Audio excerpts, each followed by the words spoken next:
Okay, what's going on, guys? We put on a child trafficking awareness rally today, and we invited the community out. But part of that is backing the blue. The police officers, 99.9% of the time, are the ones that go pick these children up, right?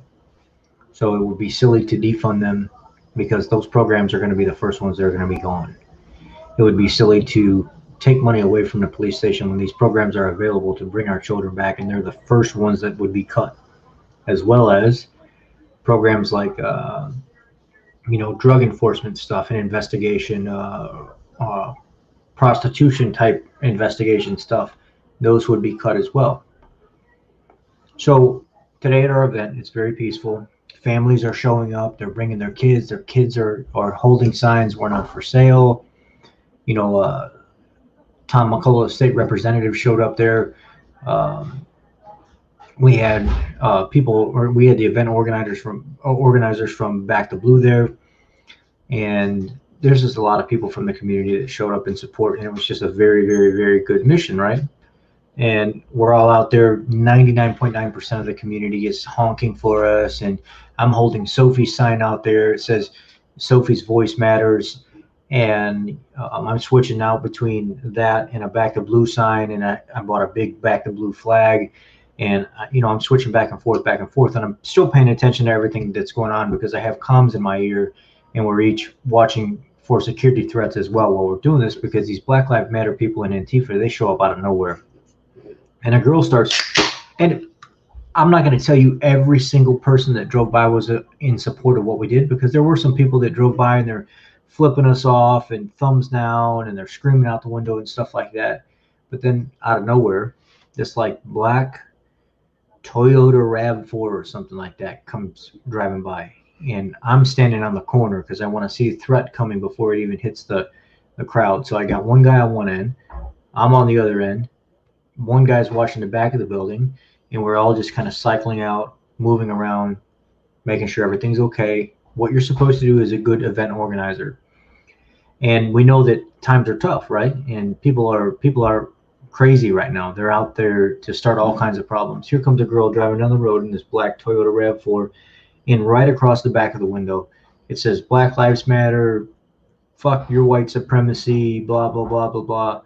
And she slows down almost to a stop, and she's screaming out the window, fuck you, you white, this and that, and all this, fuck the police. And she's screaming all these obscenities out the window.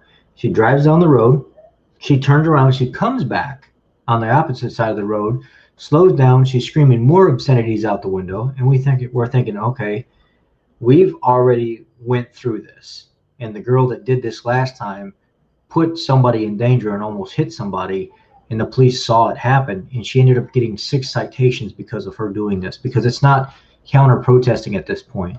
When you're using your vehicle as a tool to instigate some kind of negative attention from somebody, it's not just counter protesting anymore. You're literally putting other people's lives in danger by acting like a fool on the road. She was all over the place. She couldn't even focus on where she was driving. Then she almost misses her turn, turns into the parking lot at the administration building where we were at, the village hall, drives in behind it.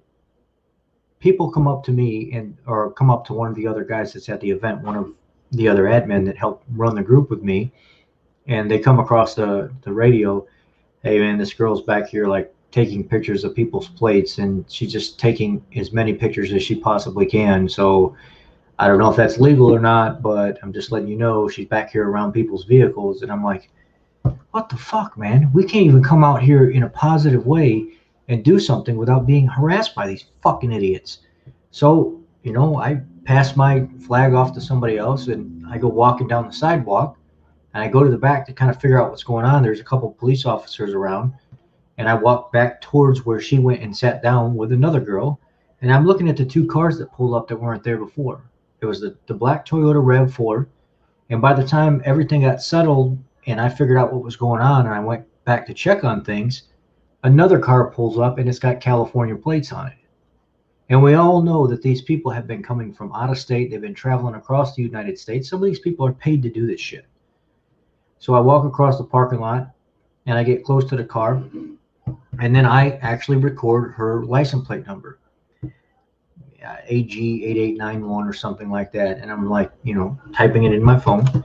And as I get probably 40, 50 feet from her, she gets up off the parking bench, or under the what do you call it, pavilion that she's sitting on with her other girlfriend, two African American girls, 19, 20 years old.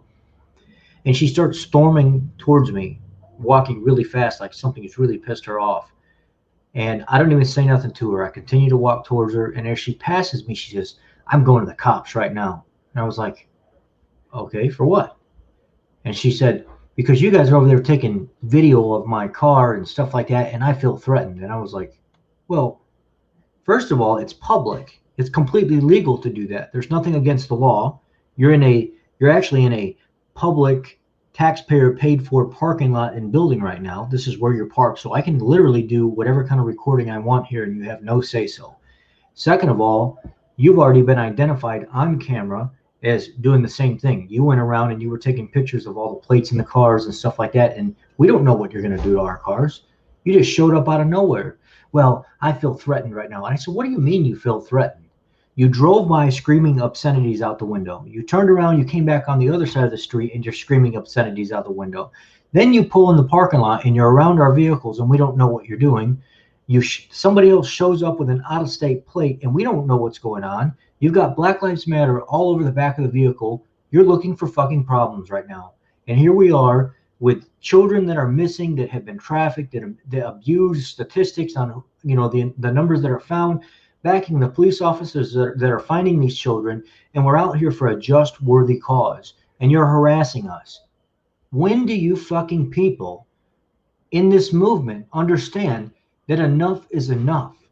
It's not about your movement anymore. There's so much else going on in the world right now that your movement is not about systemic oppression or any of that anymore. There's so many people that have infiltrated your system that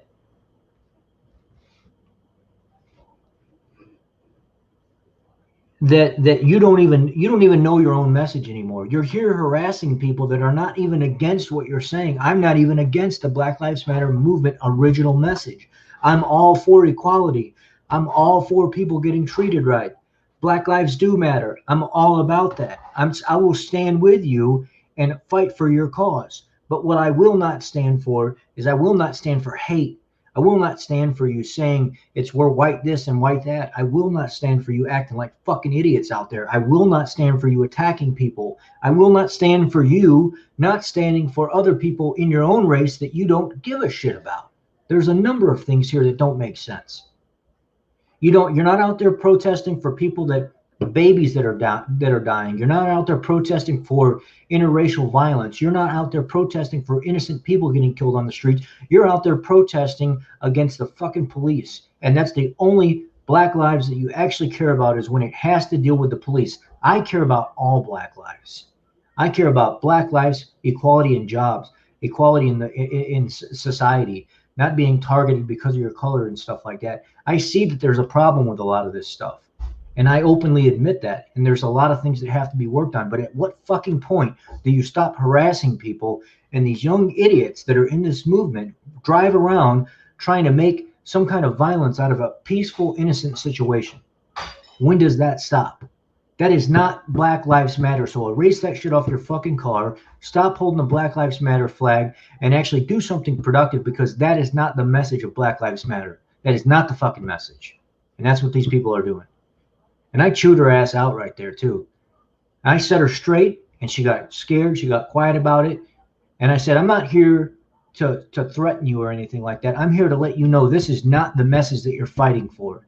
You're harassing people now. You're out here to make a fucking nuisance of yourself, and you don't even know the message that's being put out here by my group. It's backing the police officers that are fighting for finding our children and bringing them home. What is so wrong with that? Am I supposed to stop doing what I believe in because you want me to cower to your fucking message that's not even a legitimate message anymore? Am I supposed to stop doing what's actually making an impact in the community? We have 70, 100, 800 people, 1,000 people that show up at my rallies, other people's rallies that I'm affiliated with, that I go to in support of. At what point do black lives actually start mattering to all black people, because it doesn't seem that that's the case. Because if you actually gave a shit, you would see, man, I got this white dude out here that's holding a sign fighting for black babies, brown babies, white babies, yellow babies. This guy out here that's supporting finding our children and bringing it home, but you want to come to my rallies and you want to attack me when it doesn't say nothing about all lives matter. Doesn't say anything about me supporting Donald Trump, even though somebody may hold a flag in these rallies supporting Donald Trump because he's given so many fucking millions of dollars towards programs that are helping families get on their feet when they're found after being trafficked or something like that, pushing more money towards federal funding and stuff to actually bring in more programs to find these children and stuff like that, because there is a problem. So if they're out there holding those signs, holding the American flag, holding back the blue, holding signs that show children's pictures that have been missing of all colors and races, what is wrong with that? Well, I feel threatened, so I'm going to go talk to the police. So I follow her over to the police, and she's talking to the police, and she says, this guy's over here recording my license plate number. This other guy over here is recording my car, and I feel threatened right now. And the police officer said, didn't you drive into the parking lot over here? Didn't you come here looking for problems? You're the one that came here knowing damn well that somebody would come say something to you while I'm watching you out here taking pictures of these people's license plates. This is a public place. You can counter protest peacefully if you want. You're more than welcome to do that. But there's not a lot of room out there on the sidewalk. So chances are when you counter protest and people are limited to just a sidewalk, there's going to be some kind of fight. And when I have to use my best judgment as a police officer to minimize these kind of actions happening in the public. So you want to take pictures of people's plates and all that other stuff, that's fine. You're not going to be able to find out anything on these people because you don't have any kind of jurisdiction to do that. And if you do find somebody that's going to give you information on these people, there's big federal crime for that. There's big federal indictment for stuff like that. So you go ahead and do whatever you want. It kind of scared her a little bit when he said that. But he said, what I'm asking you to do now is be peaceful and leave, because there's really no room for you to protest out here or counter protest out here with these people. And you're clearly here to start some kind of mischief. And you're telling these people to stop doing what they're doing and not check things out while you're around their vehicles. But yet you're coming to me and you're asking for help when it's completely legal what they're doing and it's completely legal what you're doing. So if you're just here to start problems, and it's clear as day that that's what it is. I don't want problems. So I'm asking you to take you and your out-of-state girlfriend's car and get the hell out of here. Go. Because you're not here for any kind of good reason. Well, it took them about 20 minutes to decide whether or not they wanted to stay, and they got in their cars and they left. And as they were leaving, at that point, they didn't even have anything to say. The girl was so embarrassed, she had her head down as she was driving and turning out of the parking lot. Normally, when they leave, they're flipping us off and yelling at us and stuff like that. And literally, she drove with her head down and didn't do any of that. Not honking her horn, not screaming at us or anything anymore. The last girl that tried to do something like this to one of our rallies actually ended up getting 6 citations for driving reckless, not stopping at a stop sign. She almost hit a reporter, cruising without intent. And the family actually found out about what was going on. And now the family has made her pull down all her harassment. Let's go attack and harass the back of blue people and stuff like that. They made them pull all that stuff down because the family didn't even know what was going on. There's a lot of families out here that don't know what these children are doing. They don't know what their young adults that are living in their home are doing. And it's time that people start holding them accountable. I knew something was going to happen when she drove by the first time and started swearing at us, and then came back on the opposite side of the road swearing at us and screaming obscenities again, and then pulled into the parking lot and was trying to incite more ruckus while she was calling more of her friends in to come and harass us. This is your Black Lives Matter movement. That's what it is. That is your Black Lives Matter movement. If you can get a Black Lives Matter movement going like somewhere out in like a more rural country area or something like that, those people typically seem to protest very peacefully.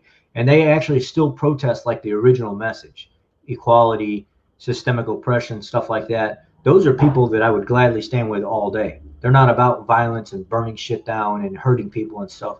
But you start getting to the bigger cities like Portland, Seattle, New York, like in Illinois, Chicago, and stuff like that. They're not looking for peace. They're not looking for peaceful protesting, even though they label it as peaceful protesting. They're looking to start shit with people for no reason. And I got news for them. People aren't going to take it anymore. We're at that point now where people are not taking that. People are fighting back. People are protecting themselves. They are shooting back. It's going to be bad. And it's because of shit like this where people already have in their mind that we're not going to be able to peacefully get out of this. It's because of young girls like her that actually it ends up leading up to somebody much bigger that are pulling these shots and encouraging this stuff. At some point, we're going to have to wake up and realize this is not, the police are not going to be able to protect us. The government is not going to be able to protect us. I mean, I'm not going to lie to you. I'm ready now. I'm fully armored up. I've got ammo and stuff together now. I've got all my affairs in place to where if something happens to me, my money and stuff will be divvied out to my family. I know where my vehicles and stuff are going to go, literally. And I don't even want this. I don't want this at all, but it's coming to my community now. People are out here in my community that never happened before, and they busted into a Walgreens and looted it. They went to a damn Target and looted it. They went to a Best Buy and broke the windows and stuff out and ripped everything out of it. They're coming to the neighborhoods now, dropping off propaganda letters and stuff in the mailboxes, telling people that how they're systemically racist and stuff like that for putting American flags and Trump flags up in front of their house for believing in something. People in my neighborhood now are getting arrested, and more police are starting to show up in this neighborhood that were never even here before, never had reasons for this before. And another thing is the political system that's involved with these police chiefs, where their hands are tied and they're not even letting them do their jobs. They don't even support stuff like barbecues for the police, rallies for the police and stuff here. I actually went straight to the police chief and directly sent, well, I called him 3 times. He wouldn't call me back. I called somebody else that knew other police chiefs that are much higher up. And they called him and said, hey, look, you need to respond to this guy before it ends up, with the media or something like that, that you're that type of police chief coward. You say something back to him. So I emailed him. When I emailed him, all of a sudden I got a response back, and he says, even though it's not illegal what you want to do, like a barbecue for the police, community unity, bring everybody together, let them voice their concerns and stuff like that in public, we don't really have any kind of racial issues here, so that's not something that I would really support. Well, I don't understand that. There are racial issues here. There are people that complain about the police here. There was just a Black Lives Matter rally 5 weeks prior to this, and I'm trying to bring the community together and peacefully let them express their concerns while supporting the police at the same time. A very productive, very well organized, no cheap stuff involved. I'm talking professional barbecue pits, being able to feed the community that's going to cost thousands of dollars and stuff like that. And I'm willing to do all this. And in this setting, this real nice environment in a park where everybody can be there and we just hear each other out. And it's something that you don't even want to partake in. Oh no, I can't support that. I mean, what the fuck is this? And then I start digging more and more into it. And then I find out the reason why is there are organizations and companies that are created that are in the pockets of these police chiefs. Not only in the pockets, they have an open door policy.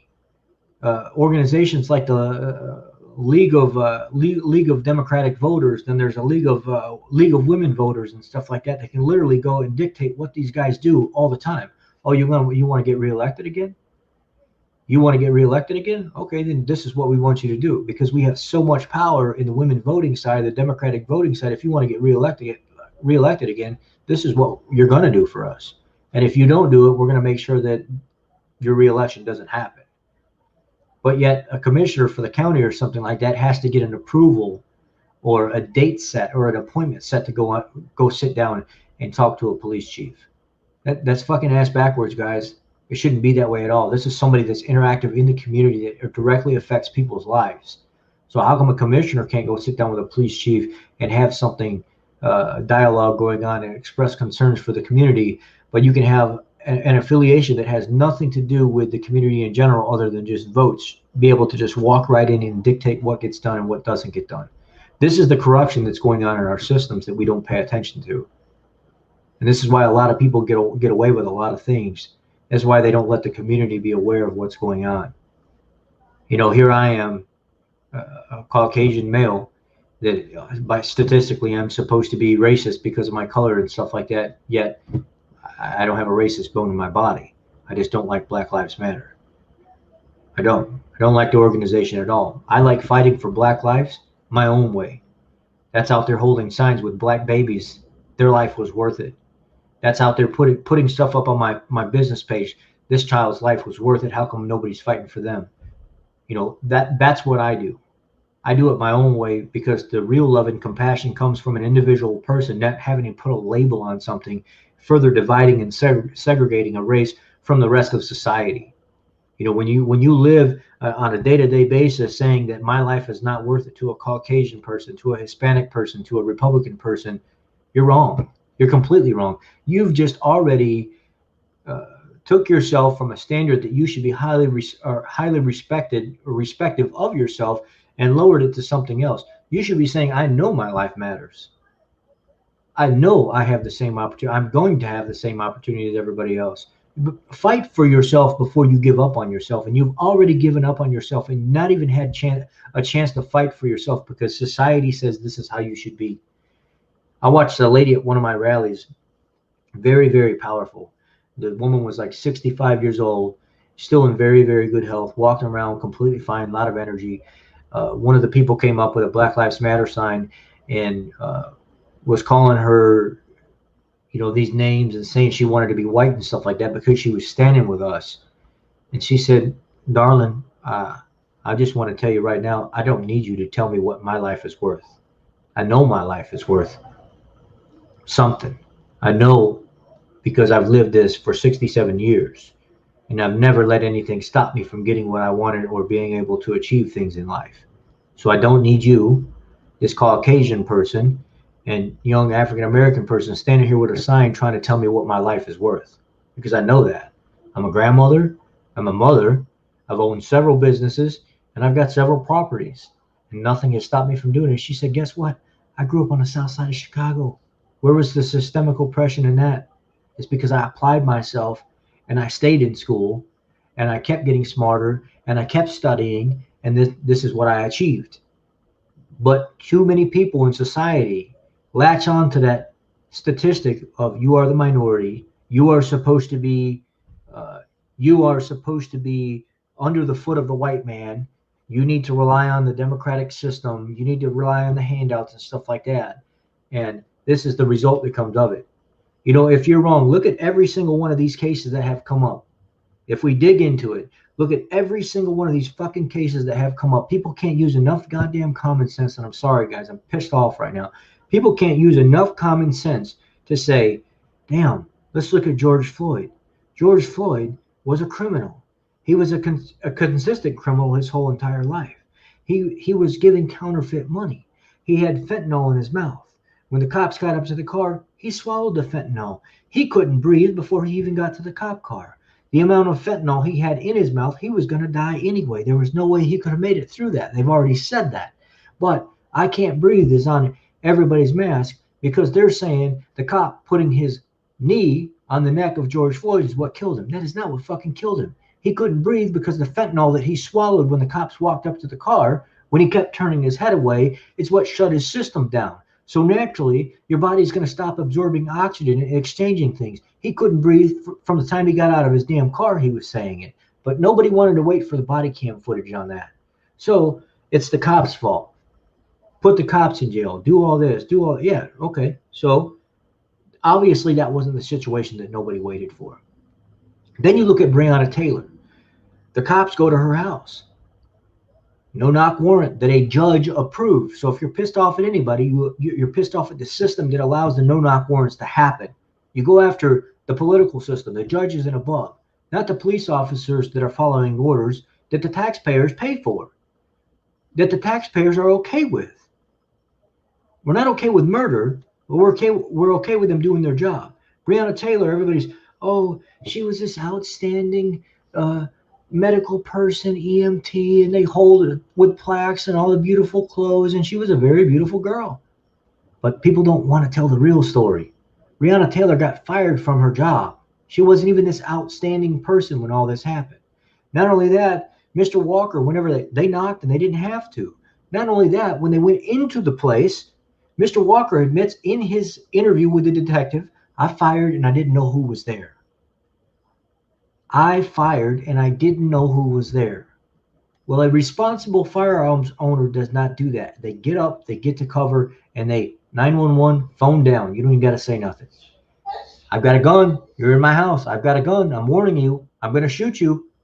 You give them a chance to identify themselves or get out. Oh, it's the police. It's the police. Oh, man, I got to put this gun back down because that would have been bad for me. It would have been bad for her. That's right behind me, which was out of bed with clothes on, not in the bed. So this whole story about how, oh, she was sleeping in the bed and no, that's all bullshit. That's not what happened. They were out of bed, putting their clothes on when everything went down. Mr. Walker himself even admitted to it. So Mr. Walker was not a responsible firearms owner. If that was me, I would have 911, put the phone down so it records everything. It's a legal document at that point. I've got a gun. You're in my house. I'm going to shoot you. Get out of my house, motherfucker. I'm going to shoot you. Something to that extent, right? Something to figure out who was there and am I justified in making this move? Even in states that say you are completely justified, they still have oftentimes fought against the people that have protected their home and lost. The right way to do it is legal documentation, the phone, warning, I'm shooting, this is what's going to happen, and then you protect your home. That's not what happened here. He said, I fired without knowing. They returned fire. I get it, but she died in the process. I mean, we have to look at who the negligent person to initiate this was, and it wasn't the fucking police. And then we have to look at why they were there. Why were they there? They were there because Breonna Taylor had dealings with an ex-boyfriend that was a drug trafficking person and a dealer. They knew she took mail at that location. They knew he was affiliated with her, but at the time they had broke up and she was with a new man, Mr. Walker.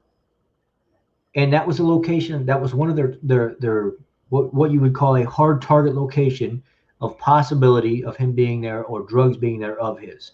That's the location they went to. The next location would have been his location, which was 10 minutes down the road. So a lot of people automatically go back to, oh, they went to the wrong place. They went to the wrong place. Well, fuck, they didn't go to the wrong place. That's the first place that they were going to go. There wasn't no, they went to the wrong place. It's all a bunch of bullshit made up on social media. There's nothing that says they went to the wrong place to begin with, other than some bullshit like secondhand, third-hand media place that puts out conspiracy theory or lie articles that lie about things. But when we look at these cases consistently, people were either previously criminals, still criminals, always had a problem with the cops, dealing with some kind of drug addict person that put them in harm's way, and it was a consistent thing that happens. But we always look back at the cops and say, oh, you did this. It's your fault. You shot them. You shot them. When the fuck are we going to start stepping up and saying, guys, look, these are criminals. Every single one of these people that keep getting killed consistently like this, 99.9% of the time had criminal past, and they still continue to do criminal things. Jacob Blake, the stories came out in the beginning. He was trying to break up a fight between two girls. He was not trying to break up a fight between two girls.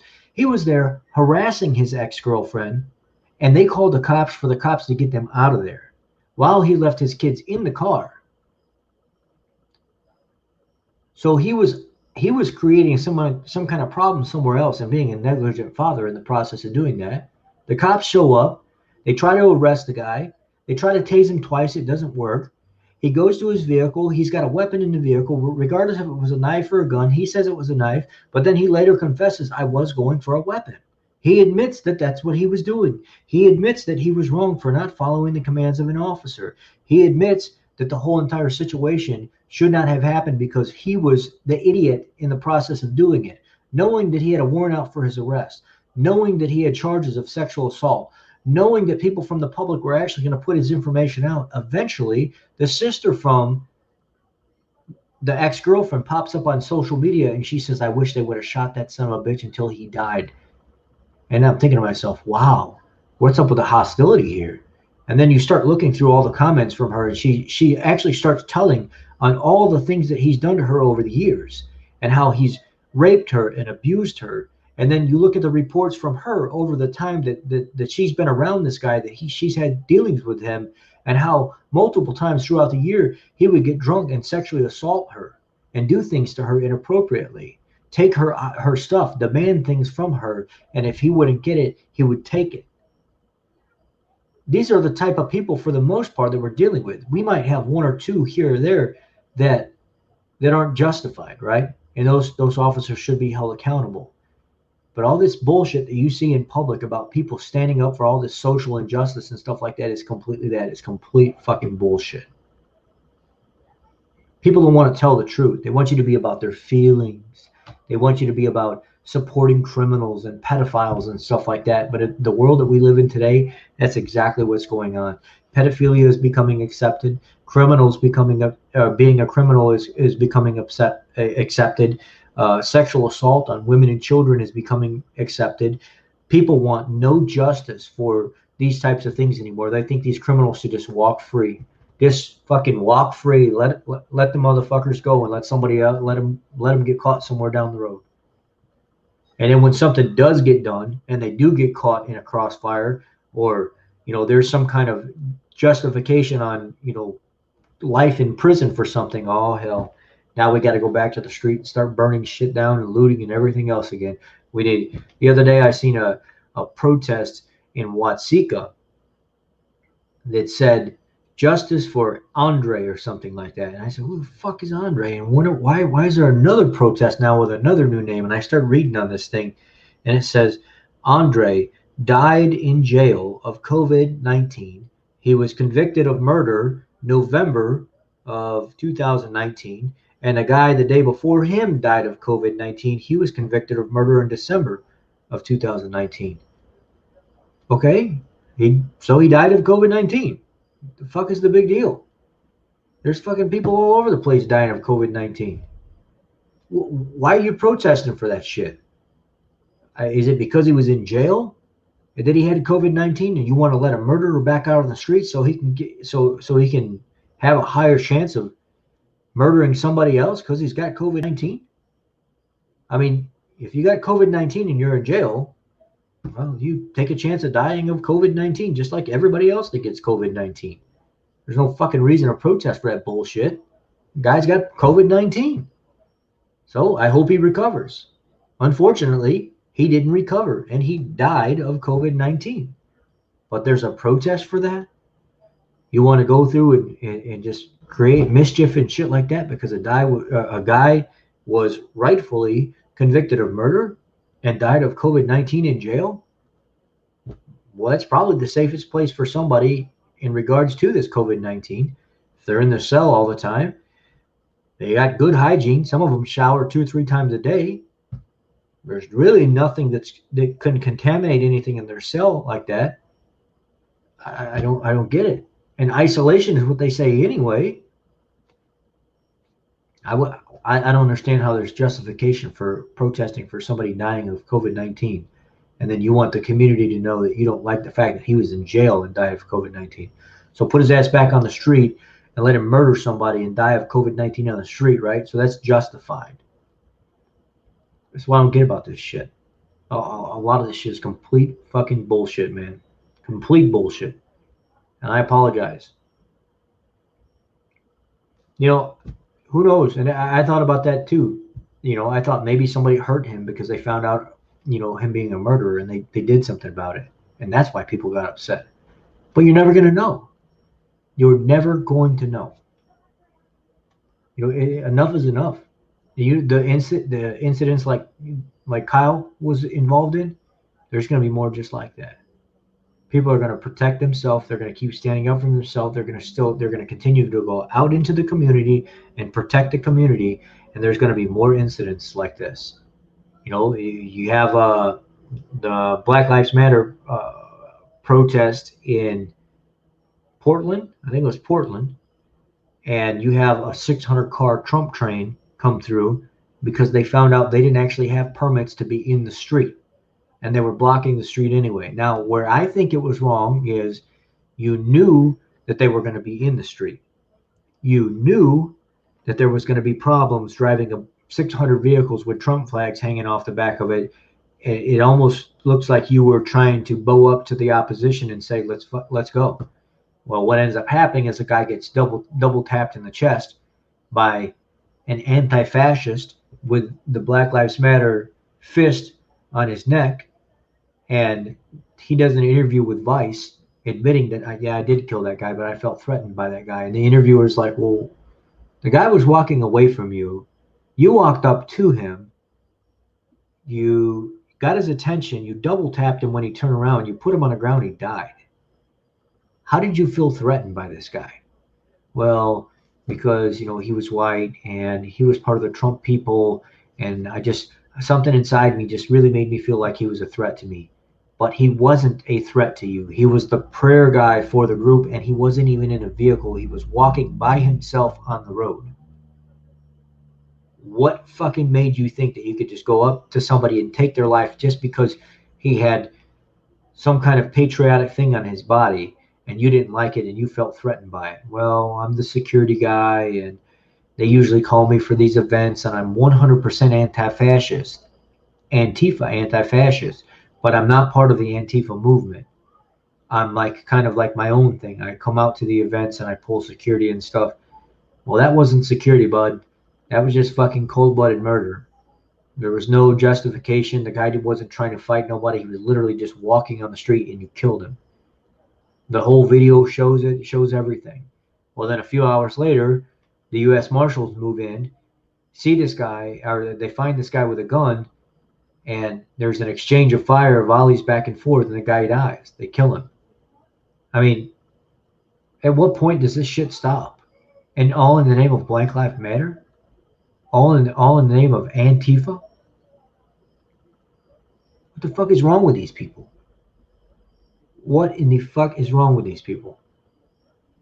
It's like you say you care about lives and you want to fight for other people's lives and, black lives, but you're killing more people. You are literally killing more people by what you're doing. And you know damn well that when you have a Black Lives Matter protest, these Antifa idiots and these antagonists from these companies like Riot Kitchen and the Zoac Christian Church from up in Milwaukee that are radicalized, that fuel these people doing the protesting and the rioting and the looting, that bring cans of fuel and food and stuff in that got caught by the feds, are pushing this type of environment, and they're trying to keep people on the street doing this. Why would you continue to have these protests, knowing damn well that they're going to get compromised? At some point, the leader of this movement has to step forward and say, look, guys, we got to chill with this right now. Too many people are getting hurt. Too many people are dying. This is not what we set out for. But the fact of the matter is, the people that created the Black Lives Matter movement are just as radicalized and Marxist type people as what's going on now. And people don't know it. It's to a point now where you should be smart enough to look at this entire situation and say, if they really cared, they would back off for right now, reset, readjust, and say, look, we got to come up with a different way to do this, because this is not working, and this is not what we set out for.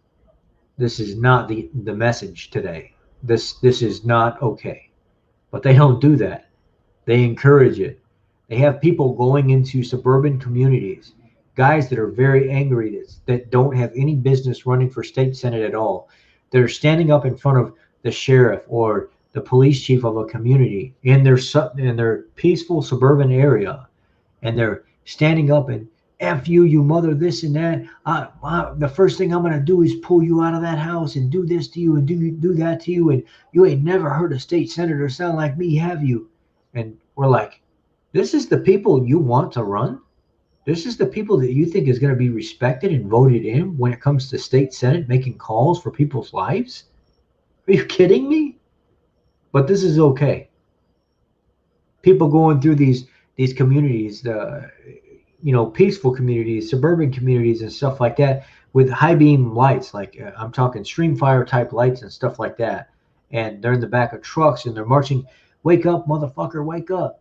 wake up, motherfucker, wake up. And they're chanting this shit in the streets at, 2, 3 o'clock in the morning, midnight, 1 o'clock in the morning, flashing these lights in people's windows and harassing them while they're asleep with their families, waking them up out of their bed and threatening them in the streets and screaming at their face while they're hanging out of their windows. This is a gentrified neighborhood, and it's time that you get out of your fucking home and you give it back to black people and all this other stuff because this was originally our neighborhood and you need to give us all your shit. And literally telling them that you're going to get out of your home and you're going to do this. Like, at what point does any of this shit start making sense? What point? You ain't going to go out to the country. You know damn well you ain't going to do that because you ain't going to make it back out of the damn country because then people out in the country will deal with your ass accordingly. The laws are a little bit different out there. I see people talking about going and attacking the churches yet. Oh, if our message is not going to be heard and we're attacking superstores and stuff like that and these merchandise outlets and stuff, and that's not working, and the police aren't working when we attack them, that's not sending the message. So maybe the next thing that we should do is we should start fucking up the churches and burning them down. So that's what I'm hearing now. I'm hearing that they want to go to the churches and they want to start messing up the churches. That's the next step.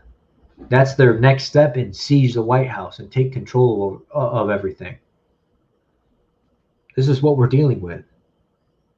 So, I was contacted by 3 different churches yesterday that are saying that we may need to use your security services. If you've got some guys that can come in sometimes and maybe teach some of the people in the church some home defense scenarios on how to get out of them, if you can possibly be here on our services, Sunday and Saturday, and pull security for us, just so we have people like you here that can protect our community, that would be great as well, because we're now hearing from higher up that there's a possible threat coming within the next 1 or 2 weeks that they're going to start attacking churches. And I was like, this is ridiculous. And that information that they're getting is not from people like me. That information that they're getting is the commissioner for the Asian and Island Pacific, or the Asian community and the Island Pacific community that has to deal directly with the White House, was telling some of these churches and stuff to be careful out here because they're receiving information that Antifa and a lot of the Black Lives Matter people want to link up together. They have people in these units. They have the Chicago PD, the White House, different political parties have people in these Antifa areas in their like membership and the Black Lives Matter movement, and they're infiltrating all this. They're trying to figure out the information when the next attack is. Sometimes they know, sometimes they don't know. But the more and more that this plays out, the more and more they're actually gathering more intel. And this community was warned. There was 3 or 4 different churches in this area that were warned that they may start in their area. So it's something that I'm going to have to grab my guys, and we're going to have to go out to these churches and possibly show these people good exfil routes. If a shooter does come in or somebody does come in, how to handle the situation appropriately. Maybe we can have 1 or 2 of the deacons in the church actually carrying protection while they're at church to protect the community, and have them at strategic locations looking for the threat coming in. So it's advanced to a completely different level now. It's getting to a point now where it's so far blown out of control that even if you are a Democratic person, a liberal person, hardcore Black Lives Matter person, you at some point you're going to have to look at this situation and see, man, I can't be a part of this no more, man. I can't support this no more. It's just too far gone. There's a lot of these people that go out to these rallies and these protests and stuff like that, and they've been arrested 2 and 3 times, and the police are still letting them out. The governors and the mayors are still letting them right back on the streets to do the same damn thing over and over again. They're being arrested over and over, and they just say, oh, let them go. Let them go. We don't have room for them. Let them go. Let them go. COVID-19, let them go. They put them right back on the street. They do it all over again. At some point, everybody in the community has to come together and fight against this and say, look, I just can't support it no more. I supported it before. but it's too far gone. My children are possibly going to be in danger. My home's going to be in danger. My job's going to be in danger. The community is in danger. We're under attack. We are under attack. This is the beginning of a war, and people don't even realize it. Tonight I went and spent about $400 in tactical equipment to set my vest and stuff up, so when it does happen, I'm protected and I can get out here in my community and I can start protecting them, and I can fight for what is theirs. No matter what color you are, no matter what political belief you have, I want to be able to protect you because I don't want people to hurt you. And I'm ready. I've been ready. And I'm only going to keep getting more. I need the community to come together and realize what's going on. And people just aren't doing it. They're not doing it at all. That's why you haven't seen me do a lot of health videos lately and keto videos and stuff lately, because I'm focused on our children right now, and I'm focused on our communities, and they're under attack. This shit needs to stop, and I'm willing to do whatever it takes to make it stop. And I'm not scared of a fucking Black Lives Matter person. I'm not scared of an NFAC or an Antifa person. Fuck NFAC. Fuck the radical Black Lives Matter people. I care about all your lives, everybody. And I don't agree with how black people are treated sometimes. I get it. I understand. I've always understood. But there's a way out of this, and this is not the way.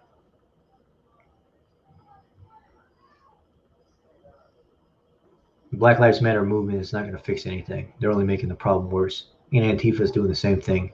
The Black Lives Matter movement and the Antifa movement need to be 100% deemed as a terrorist type movement. They need to both be deemed a terrorist type movement so we can act accordingly to eliminate the threat, and then work on what we need to work on with fixing the stuff in the police department. Longer training, different ways of eliminating a threat, come up with better weapon type systems. I seen what was it? It was on a military channel. They were showing a new tool that they came out with that was a very high powered, charged, barbed, like an 8 to 10 foot cable that was wrapped up inside a handheld device. And no matter what, you could not get away from it. When you pulled it and you shot it, it was instant. And it goes and it unravels and it flies through the air. And as it flies through the air, it wraps around the person and it wraps around their legs. Even if it can't go all the way around them, the barbs will stick into their skin and their clothes, and they go down. And they can't fight it. It's a cable that would take thousands of pounds to break. So there's other ways that we can look at this stuff. There are some things that we can do to make the system better, and maybe there could be an advocacy put in place to see whether or not the situation was handled appropriately when these situations do arise, and not waiting 3 months like George Floyd to put the body cam footage out. That shit could have been stopped right away, and a lot of this could have been eliminated right away if that body cam footage had been put out immediately, and then people could see the fentanyl that was in his mouth. People could see that he's actually the one that kicked himself out of the vehicle. People could see that he was, from the time he got out of his car, just minutes after he got out and they set him at the wall before they took him to the cop car, he was already saying, "I can't breathe," because he swallowed the fentanyl. A lot of this I blame on the police department for not releasing this to the media. It was a very fucking poor decision. They should have released it immediately instead of making the public wait, and so we could see exactly what happened, and a lot of this shit could have been eliminated. It almost makes you think sometimes that they did it on purpose, that there's something else at play here. It almost makes you think even more that the reason it was done is because they're setting something up. So always going back and saying, defund the police and get rid of the police and stuff like that, there's something bigger than these guys that are playing this out. Yeah, he had a big bag of fentanyl right on his tongue. So whenever the body cam footage got released, you could see him turn his head away, and he put his hand up like this, and that's when the police officer was like, "Hey, turn around, let me see your fucking hands, let me see your hands," and he started swearing at him or whatever because Floyd wouldn't listen. And then he turned his head back again, put the fentanyl in his mouth, and he turned around and he was looking at him, and when he actually went to speak, you could see the big giant bag of fentanyl right on his tongue before he swallowed it. And then he goes and sits down at the wall. And while he's sitting down at the wall, not a lot of people caught it. When they took him over to the wall and put him down on the ground, as they were putting him down, he drops a bag of damn fentanyl right there on the ground. It was clear as day. It's a little square packet. He drops right out of the back of his hands or pulls it out of his waist, one or the other.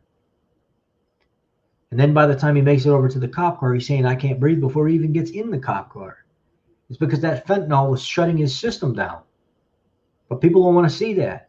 And a lot of that I blame on the police department for not letting that footage go up front so people could see exactly what happened.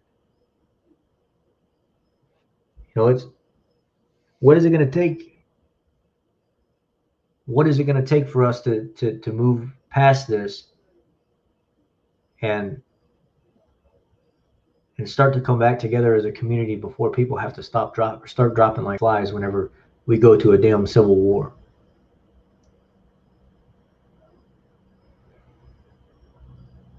When the original autopsy was done,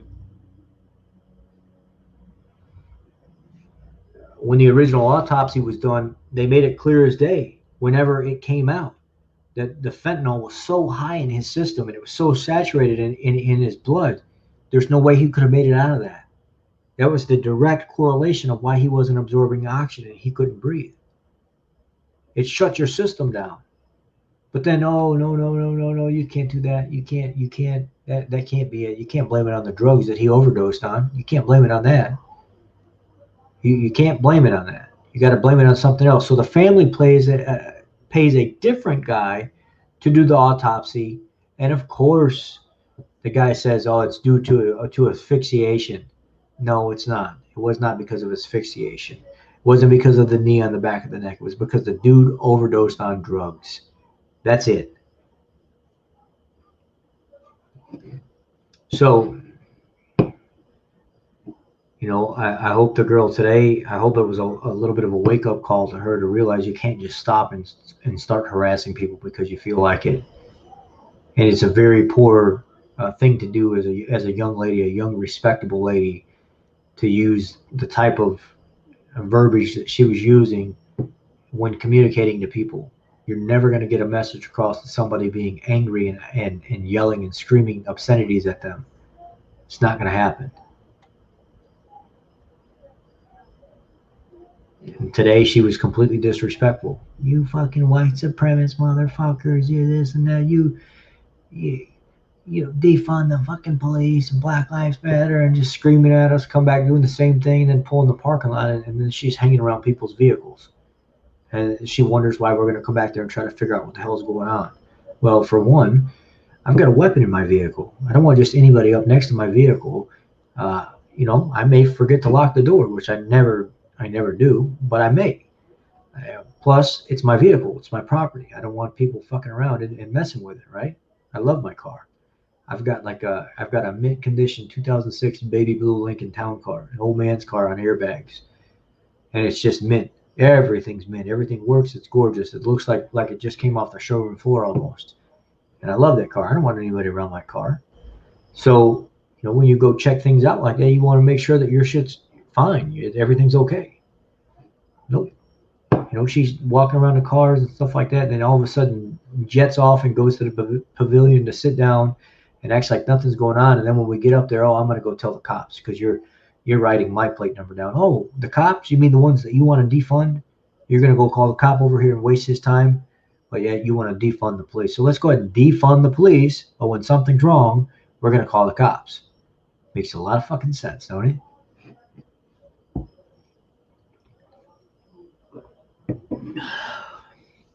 All right. That's all I got to say right now. I do have to point this out. Thank you for your super chat. I really appreciate that. She's been following me for a really, really, really long time. She knows that my heart's in the right place. I may say I don't support Black Lives Matter and stuff like that, but my mother is African American. I was raised in, my mother from foster care. I love her to death. She's the most beautiful woman in the world. And she's just a completely different type of person. Strong, empowering. She don't need nobody telling her life is worth anything. She's worked for everything that she has, and she lives in like the worst part of Chicago, where people don't have anything, where homes are boarded up all up and down her street. But her house is clean, upkept, everything together, everything works, her bills are paid, she's got a good job even to this day. Just a very loving, beautiful woman. And she never has asked for help, or she's never blamed it on a white person. She's never claimed any kind of racism or anything like that. She just lives her life.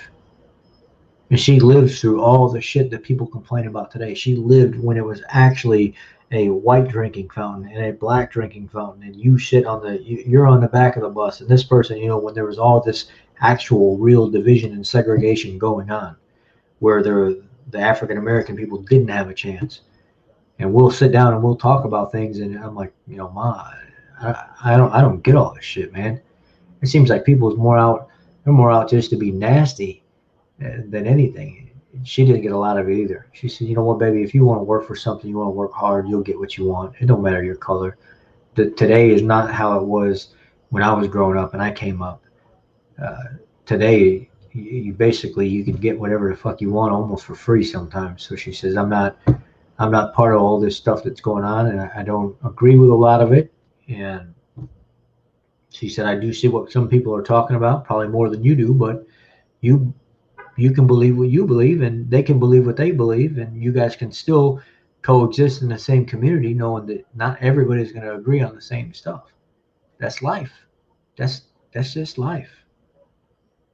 Just like when you're in a relationship with somebody, you're not going to agree with everything. That's the same as in public with people. You're not going to agree with everything, but you coexist. You agree to disagree, and you move on. It's as simple as that. But there does need to be some reform in the police station. I get it. I definitely get it. But this is not how you go about doing it. This is not how you take care of business. Destroying people's lives. This is not it. All right, guys. That's it. I just wanted to tell you about my rally today and kind of rant about, when you fight people with facts, they don't have anything. They don't have anything to come back with. I had this big old buff, African American dude ride up on a bike after everybody was leaving a rally in Chicago. There was like 1,000 people there, and they were all going home, and it was just like 10 of us left. And he saw me over by himself, and he rides up real fast, and he gets off his bike, and I could see he's got the Black Lives Matter shirt and stuff on, and he's asking me all these questions and stuff like that, and I'm answering them. I'm not worried about him. I was carrying, I had protection on me and stuff like that, but I never even really think about that. I would whoop his ass either way, but he was a big old, tall, strong guy. But a lot of guys, they haven't been through training or anything, so if I have to, I will always get physical before I do anything with my weapon. I don't even think about my weapon unless I know my life's about to end. And he kind of looking and talking aggressive and interrupting me a lot while I'm answering his questions and stuff. Another Black Lives Matter girl comes up, another Antifa reporter guy comes up, and they're all grilling me, asking me for all these answers and stuff like that. And the guy says, well, what about Breonna Taylor? And then I break down the entire situation from start to finish on Breonna Taylor. And he was like, well, maybe I have to go back and look at that stuff because I didn't know about some of the things that you were talking about. I said, dude, it's because the shit wasn't released right away. Go back and look at the police report. Go back and listen to her boyfriend's interview with the detective, and listen to everything that was said, and make notes as you go through it. Write notes and stuff down, and then go back and look at everything that you thought was true, and fix what you. I'm telling you, man. A lot of the stuff that you're saying is not even true, and it's not even part of the situation. But when you look at these things and you fight people with facts, they shut down. They don't have anything to go off of. Anyhow, y'all have a great night. Be blessed. Thank you for hanging around me as long as you have and listen to this crazy ass guy talk about things. And this is life right now. This is the life that we're living in. Y'all need to be ready, be prepared. If you're low on ammo, you need to go get ammo. If you don't have any kind of protection in your house, maybe you need to look into getting some kind of protection. If you can take some tactical classes to figure out how to defend yourself or defend your home, I suggest you go do that. And the more prepared that you can possibly be, the better off you're going to be, especially the ladies. Ladies, if you're in a home by yourself, you're single, you're divorced, whatever it is, start figuring some stuff out about how to protect yourself, or who you're going to call, or where you're going to go if you ever have to go somewhere when shit hits the fan. I'm being serious, guys. It's better to be prepared for it than not prepared at all, because it looks like it's going to happen. And when I have to protect my community, that's what I'm doing. I'm not waiting for the damn police. I'm not waiting for nobody. When it's knocking at your door, it's too late. It's too late at that point. Don't get ahead of it and get some training and stuff done before it comes to your door. All right, y'all. I love you. Take care. Have a great night. And I'll be back here again tomorrow, probably. Be blessed.